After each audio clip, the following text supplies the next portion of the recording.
Okay, so you know how sometimes a legal case just grabs you and you're like, whoa, this is what our system's all about?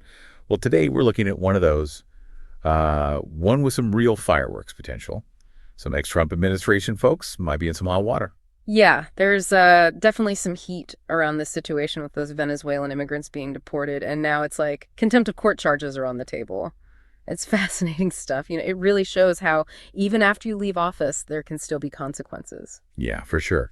So today we're going deep, folks, deep in the legal weeds of this whole thing. Hmm. Our main source is a YouTube video by Glenn Kirshner.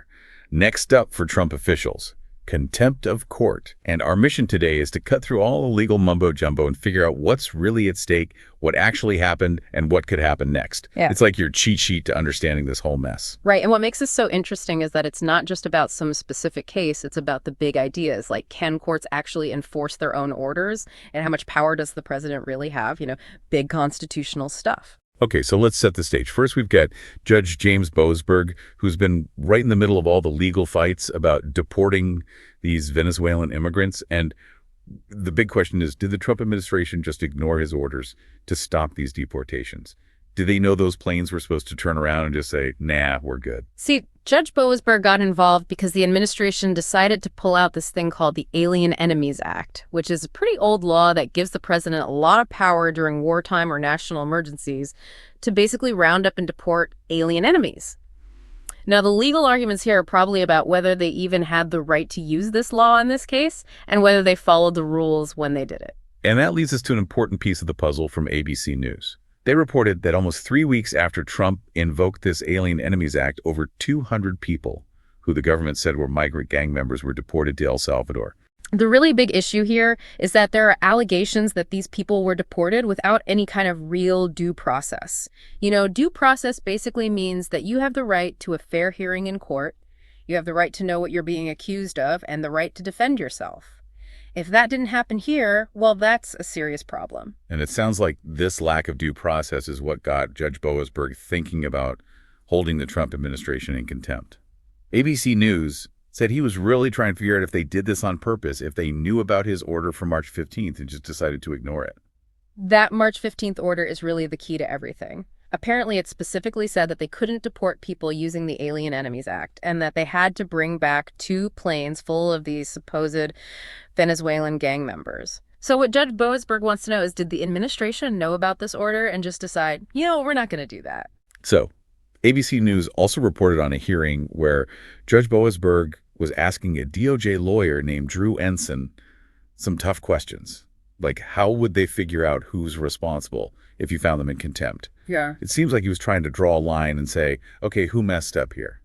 And then the DOJ lawyers start saying, oh, we can't talk about that because of privilege, and that just makes Judge Boasberg even more suspicious. When you start claiming privilege, especially when the judge is trying to figure out who knew what and when it can look like you're trying to hide something. Oh, for sure.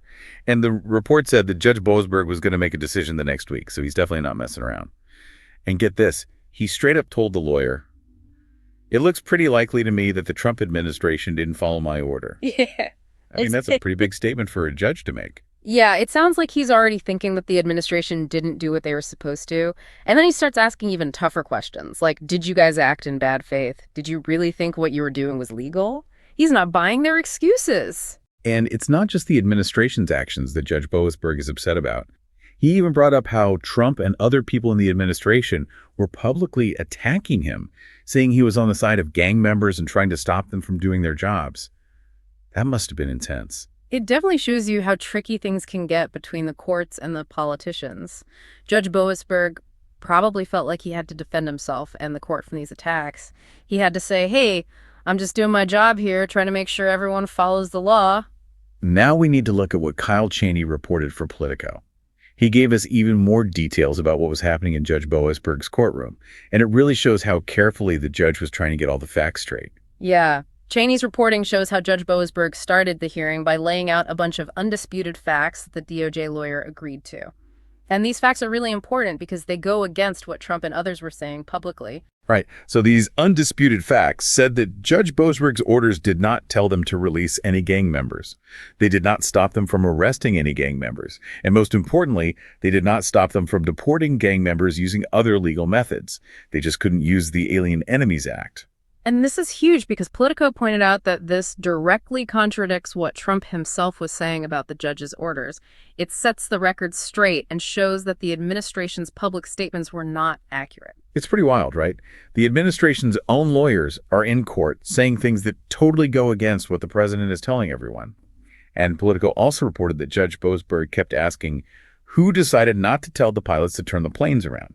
He was laser focused on figuring out where the ball got dropped, who didn't do their job. Which makes sense because that's what this whole contempt charge is about. If a judge gives an order, but the people who are supposed to follow it just ignore it, well, then the judge needs to figure out who's responsible and why. And then there's this whole thing about state secrets privilege. Judge Boasberg wasn't buying it when the DOJ said they couldn't give him information because of this privilege. He kept asking if the information was even classified, which is usually what you need for this privilege to apply. That's right. The DOJ lawyer even admitted that he didn't know of any classified information that would be covered by this privilege in this case. And that's a big deal because state secrets privilege is supposed to protect really sensitive national security stuff. If they're trying to use it for something that's not even classified well, that looks really bad. And Judge Boasberg didn't hold back. He basically said, I've never heard of anyone using state secrets privilege for something that isn't even classified. He even said that the DOJ not wanting to share information even in a secure setting was pretty sketchy looking. That's pretty harsh for a federal judge. It shows you how much he didn't trust the administration's reasons for keeping information from him. He thought they were trying to hide something and prevent him from figuring out if they disobeyed his orders. So with all of that in mind, what happens next? It seems like this is heading straight for a contempt of court showdown. Yeah, if Judge Boasberg decides that the administration deliberately ignored his orders, then the next step is probably contempt of court. It's how courts make sure people actually follow their orders, and it's a big deal. And it's important to understand the difference between civil contempt and criminal contempt. They have different goals and different consequences. Civil contempt is basically about forcing someone to do what the court told them to do. It could mean fines or other punishments until they follow the order. But in this case, the deportations already happened, so that kind of punishment wouldn't really work here. Right, you can't just undo those deportations by making them pay a fine. So that brings us to criminal contempt, which is a lot more serious. Criminal contempt is about punishing someone for intentionally disobeying a court order. It's harder to prove. You have to show beyond a reasonable doubt that they did it on purpose. And the punishments can be a lot worse, like jail time. And this is where it gets really interesting because Glenn Krishner pointed out that the Trump administration officials who might be facing contempt charges, well, they would have all the same due process rights that those deported Venezuelan immigrants were supposedly denied. Right, that's the irony. They would have the right to be told what they're being accused of and the right to defend themselves in court. The same rights that were allegedly not given to those immigrants. It just shows you that even when you're accused of breaking the law, you still have rights. Okay, so let's recap what we've learned. A federal judge named James Boasberg is pretty convinced that the Trump administration didn't follow his orders about deporting these Venezuelan immigrants. He's thinking about holding them in contempt of court, which is a huge deal, and raises all sorts of questions about who has power in our government and what happens when someone breaks the law. This whole situation really shows how important it is that the different parts of our government can keep each other in check. The courts have to be able to make sure the president and everyone else follows the law. That's how our system is supposed to work. And Judge Boasberg is showing that he's willing to stand up to the administration and make them answer for what they did. So for you listening in, this is a story about how the courts try to hold powerful people accountable even after they've left office. Yeah. It's a reminder that nobody is above the law and that there could be consequences for breaking it. And it makes you think about all the different ways people can be held accountable for their actions, legal, political, maybe even historical. The fact that this is still going on even after Trump left office shows that what you do while you're in power matters. And that leads us to our final thought for today. What does it actually mean for a government to follow the law? What happens when those in power step outside the lines? It's a complicated question with no easy answers, but it's something worth thinking about long after we're done here. Definitely. And we all have a role to play in holding our leaders accountable and making sure they respect the rule of law.